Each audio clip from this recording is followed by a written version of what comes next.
Dios, Hebreos 4:16. Así que acerquémonos confiadamente al trono de la gracia para recibir misericordia y hallar la gracia que nos ayude en el momento que más la necesitemos. Siempre buscar todo lo que tiene que ver con nuestro Señor para que nos dé consuelo, fortaleza en cada situación. Miren, el Banco Interamericano de Desarrollo, a propósito de la discusión que estamos teniendo y que tanto Educa como varios colegios privados, como varias asociaciones de padres, han estado planteando la necesidad ya de evaluar la clase presencial. Y el próximo miércoles está convocado el Consejo Nacional de Educación para evaluar de manera concreta el pedido que han hecho varios sectores al Ministerio de Educación. Y, lógicamente, el Ministerio ha planteado que tiene que ser una decisión en combinación con las autoridades sanitarias, que es correcto eso. Hoy hay una información de un estudio que hizo el Banco Interamericano de Desarrollo que debe dar un poco de luz a quienes están alrededor de esto, porque yo he estado planteando mi preocupación no solamente por el hecho de que se vaya a clase presencial, sobre todo los sectores más bajos de la población educativa, es decir, preescolar y escolar primaria, sino por los efectos psicológicos que esto está teniendo en los propios estudiantes y en las familias. Entonces dice el Banco Interamericano de Desarrollo, además que da un dato que hasta ahora, ¿verdad?, uno pensaba que no se iba a confirmar, pero se confirmó que estamos alrededor de un 7% de la pérdida del Producto Bruto Interno en el último año, que es muy doloroso, pero bueno, ellos con ese amparo en sentido general hicieron una evaluación que se llama un estudio costos económicos de las reducciones en los programas preescolar por la pandemia del COVID-19 y dicen que ha sido sumamente catastrófico, devastador el hecho de que la pandemia ya ha tenido que llevar a que se dé clase, sobre todo en los sectores más los preescolares y escolares, y dicen lo siguiente: la pandemia del COVID-19 tiene impactos devastadores, tanto inmediatos como en el largo plazo, en el desarrollo físico, mental y emocional de los niños más pequeños. Se prevé que esta situación socavará seriamente el desarrollo, aprendizaje y la salud física y mental de los niños, generando de por vida pérdidas potencialmente dramáticas en su educación, ingresos y productividad. Es decir, el impacto que ha tenido desde todo punto de vista, lógicamente nadie es responsable de eso, pero creo que ya llegó el momento y ojalá que esto sea tanto para las autoridades del Ministerio Público, del Ministerio de Educación como del Ministerio de Salud Pública, un elemento importante a evaluar, porque está hablando el Banco Interamericano de Desarrollo, no solamente está hablando sectores, digamos que como los colegios privados o como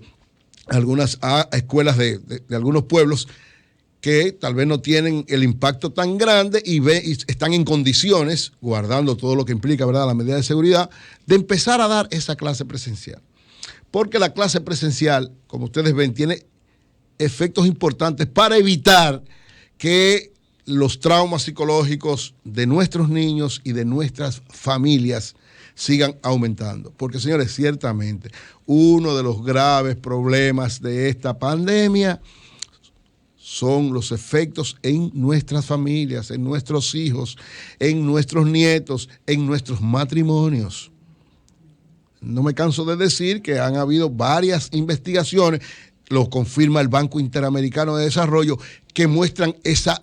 área que es muy importante. Como hemos logrado, ya se ha visto que se ha logrado por lo menos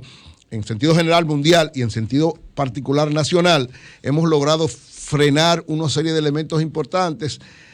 Por lo menos el control, aunque han aumentado las muertes, sobre todo por gente que tiene otros problemas junto con el COVID, pero en sentido general, en la mayor parte de la población y en la mayor parte del país, hemos logrado medidas importantes que garantizan que esto pueda darse. Yo digo que el inicio de las clases debe ser un inicio gradual, como dice Educa, no tiene que ser obligatorio, pero ya hay alrededor de 90 colegios privados que han pedido, que tienen todas las condiciones y están preparados para iniciar las clases, y hay muchas escuelas, sobre todo las escuelas de pueblos, de sectores donde el COVID no ha afectado tan grandemente, donde no hay tantos casos, ahí puede empezarse nuevamente, sobre todo estoy hablando para los sectores preescolar y primaria, que son el área más sensible. ¿Por qué es el área más sensible? Porque tanto los niños los niños pequeños como los de mediana edad, usted para que ellos puedan entender y atender, tiene que tener a alguien. Entonces el papá y la mamá tienen que estar trabajando, y más con esta crisis. Entonces a esa situación se le agrega este problema psicológico social que afecta sensiblemente la unidad y la fortaleza de la familia dominicana. Yo creo que es el momento, ojalá que el próximo miércoles el Consejo Nacional de Educación pueda tomar la decisión. Ayer, este fin de semana, se reunió la vicepresidenta de la República, Raquel Peña, que es la responsable de todo lo que tiene que ver con políticas de salud, con Educa. Educa le llevó su planteamiento, que creo que es un planteamiento, ahí Edwin Caraballo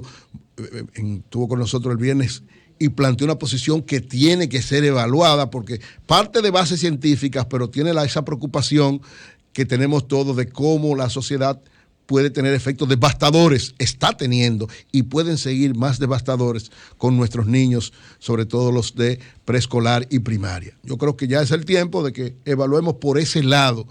y no esperar, porque alguna gente está diciendo, no, pero vamos a esperar el año que viene. No, no se puede esperar el año escolar que viene, por lo menos para esos dos sectores. No se debe esperar. Incluso para la clase en sentido general, en sitios donde sí es posible,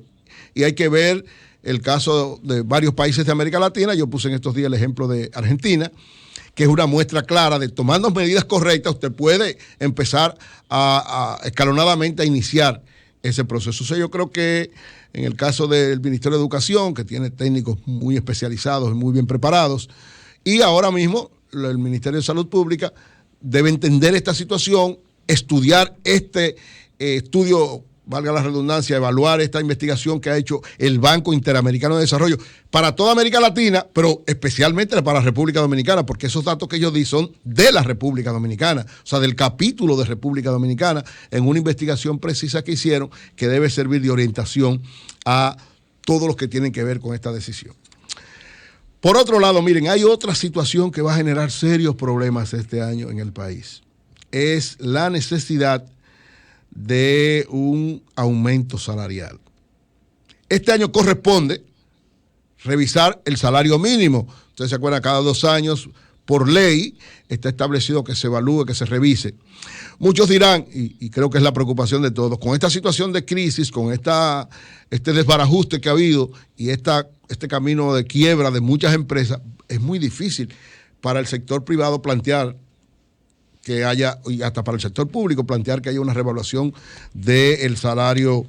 mínimo, que implicaría un incremento en todos los otros niveles, porque siempre una variación del salario mínimo implica en escala algún nivel de variación. Pero ciertamente, para los que tienen empleos, hay una gran devaluación de su salario por los niveles de inflación que se están dando, y más lo que se prevé en este año. O sea, el año pasado hubo algunos niveles, se salió de la meta que estaba establecido, la inflación anualizada, como ustedes vieron, lo dijo el propio Banco Central, pasó de hacía 8 o 10 años que nunca se pasaba de la meta programada, pero este año, por la situación, sobre todo por lo que ha acontecido en principio de este año, los niveles de inflación han crecido de manera extraordinaria. Solo en un mes, en enero, prácticamente sucedió lo que hacía tiempo no sucedía, que la inflación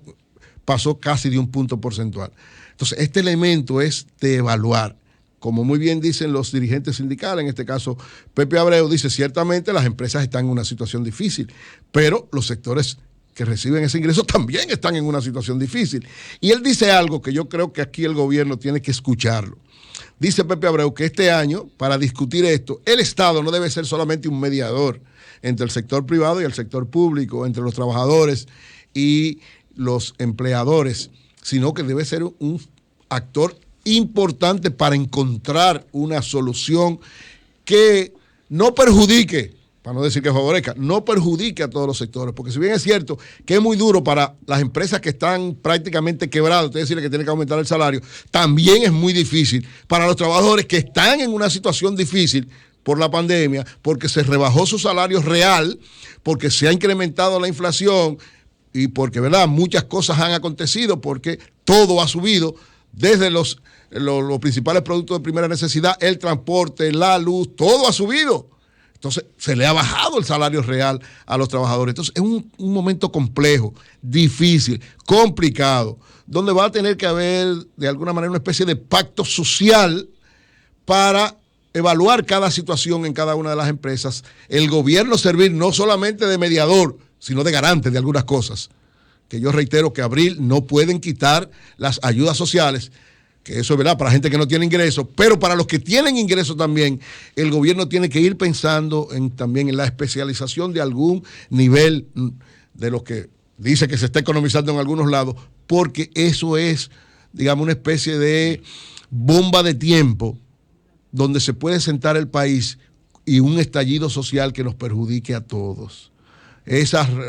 recomendación que hace Pepe Abreu yo creo que es válida en este momento, porque ciertamente hay que tener un espíritu justo, saber que las empresas están muy afectadas y los trabajadores también están muy afectados y hay que buscar un punto intermedio donde el gobierno tiene que jugar un papel de primer orden en ese sentido. Cambio y fuera.